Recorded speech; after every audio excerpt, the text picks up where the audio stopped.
ফের এক তৃণমূল কাউন্সিলরের বিরুদ্ধে দাদাগিরির অভিযোগ। রানাঘাটে স্কুলে ঢুকে প্রধান শিক্ষিকাকে হেনস্থার অভিযোগ উঠল শাসক দলের জনপ্রতিনিধির বিরুদ্ধে। টোনিংটা এবং ওনার গলার ভয়েসটা, এটা আমি খুব অপমানিত হয়েছি। এটা আমার পার্সোনাল ওয়ার্কের কথাটা কেন উনি আমার স্কুল প্লেস, আমার ওয়ার্ক প্লেসে গিয়ে কেন উনি বলবেন? ওনার সাথে আমার কোনো বাকবিতণ্ডার কিছু হয়নি। এটা সম্পূর্ণ ভিত্তিহীন। উনি প্রচারের আলো আসার জন্য নিজেকে করছেন। লালগোপাল উচ্চ বালিকা বিদ্যালয়ের ভারপ্রাপ্ত প্রধান শিক্ষিকা শতাব্দী সরকার এলাকায় কুকুর প্রেমী হিসেবে পরিচিত। বাড়িতেও একাধিক পোষ্য রয়েছে তার। ৮ নম্বর ওয়ার্ডের বহু পথকুকুরকে নিয়মিত খাবার খাওয়ান তিনি। স্কুল সংলগ্ন এলাকাতেও কুকুরদের খাবার দেন তিনি। কিন্তু সম্প্রতি তা নিয়ে অসন্তোষ প্রকাশ করেন কয়েকজন বাসিন্দা। এলাকা নোংরা হচ্ছে বলে অভিযোগ করেন তারা। এই অভিযোগ নিয়েই বৃহস্পতিবার শটান স্কুলে হাজির হন রানাঘাট পুরসভার তৃণমূল কাউন্সিলর জয়দীপ দত্ত।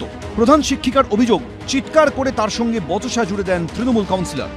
উনি একটাই কথা বললেন যে ৮ নম্বর ওয়ার্ডে কোনো কুকুরকে আমি খেতে দিতে দিই না। আপনার যদি এতই কুকুরের প্রতি ভালোবাসা থাকে তাহলে আপনি আপনার স্কুলের মধ্যে কুকুরদের নিয়ে আসবেন, নিয়ে এসে খেতে দেবেন। ওনার টোনিংটা ভালো ছিল না। এবং আমার অফিস রুমে আমার দিদিমণি ছিল, গ্রুপ ডি স্টাফ ছিলেন, আমার ছাত্রীরা ছিল। আমি খুব অপমানিত হয়েছি। মেয়েদের চোখে আমার সম্মানটা কোথায় গেল?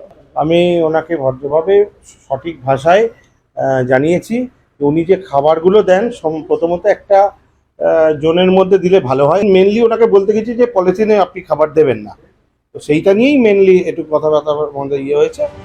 তৃণমূল কাউন্সিলরের বিরুদ্ধে ওঠা এই অভিযোগ নিয়ে সরব হয়েছে বিজেপি।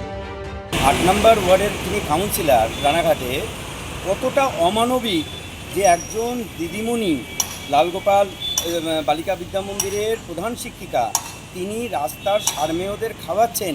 ৮ নম্বর ওয়ার্ডের কাউন্সিলর তিনি গিয়ে সকলের সামনে অপমান করছেন। শিক্ষক মশাই, শিক্ষিকা, তাদেরকে কিভাবে অপমান করতে হয় তা তৃণমূল কংগ্রেস তার কি শিক্ষা দিচ্ছে?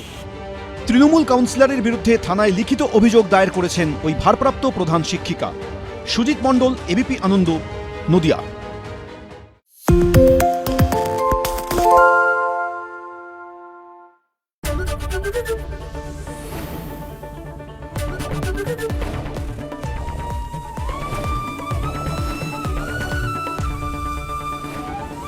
এবিপি আনন্দ, এগিয়ে থাকে, এগিয়ে রাখে।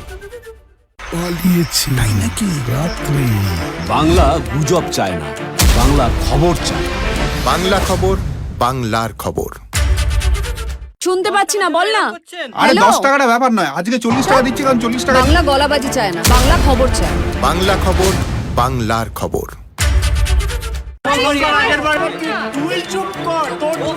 বাংলা ঝামেলা চায় না, বাংলা খবর চায়। বাংলা খবর, বাংলার খবর।